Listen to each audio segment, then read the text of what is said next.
এই মুহূর্তে মধ্যপ্রাচ্যে মার্কিন যুক্তরাষ্ট্র ইরানের বিরুদ্ধে একটি মনস্তাত্ত্বিক যুদ্ধ শুরু করেছে।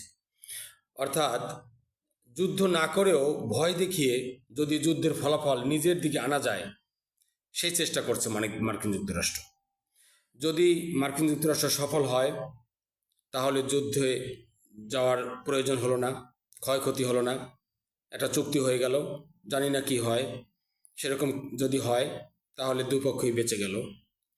আর যদি যুদ্ধ না করে সরে যেতে হয় মার্কিন যুক্তরাষ্ট্রকে, তাহলেও ইরানের বিজয় হিসেবে ধরে নেওয়া হবে, আর তাতে মার্কিন যুক্তরাষ্ট্র ক্ষতিগ্রস্ত হলো এবং তার মাধ্যমে মার্কিন যুক্তরাষ্ট্র যে ক্ষতিগ্রস্ত হবে যেইটুকু, তা অপূরণীয়। আর ইরানের শক্তি এতে আরও বৃদ্ধি পাবে, প্রভাব প্রতিপত্তি সারা পৃথিবীতে বৃদ্ধি পাবে। আর যদি যুদ্ধ করতে হয়, যুদ্ধ করলেও কোনোভাবে যদি মার্কিন যুক্তরাষ্ট্র এই যুদ্ধে ইরানের সাথে হেরে যায়, তাহলে মার্কিন যুক্তরাষ্ট্রের যে ডলারের আধিপত্য সারা পৃথিবীতে, সেখানে ধস নামবে এবং অনেকেই তখন আর ডলার রিজার্ভ রাখতে চাইবে না। অনেক দেশ তখন অনেকে অস্ত্রের জন্য ইরানের দিকে ঝুঁকবে। ইরানের যে এখন বর্তমান অবস্থা, অর্থাৎ তাদের যে মুদ্রাস্ফীতি চরম আকার ধারণ করেছে, সেটা কন্ট্রোলে চলে আসবে, পক্ষান্তরে ক্ষতিগ্রস্ত হবে মার্কিন যুক্তরাষ্ট্র। আমি এই কথাগুলো বলে রাখলাম, বাস্তবতা মিলিয়ে নেবেন।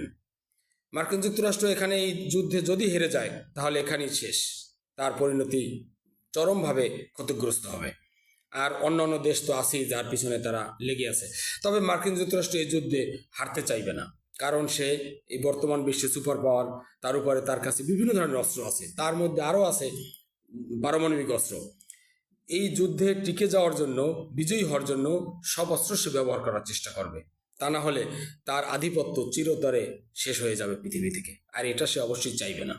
এখন সবচেয়ে বড় ব্যাপার, ইরানের আকাশে দুর্যোগের ঘনঘটা।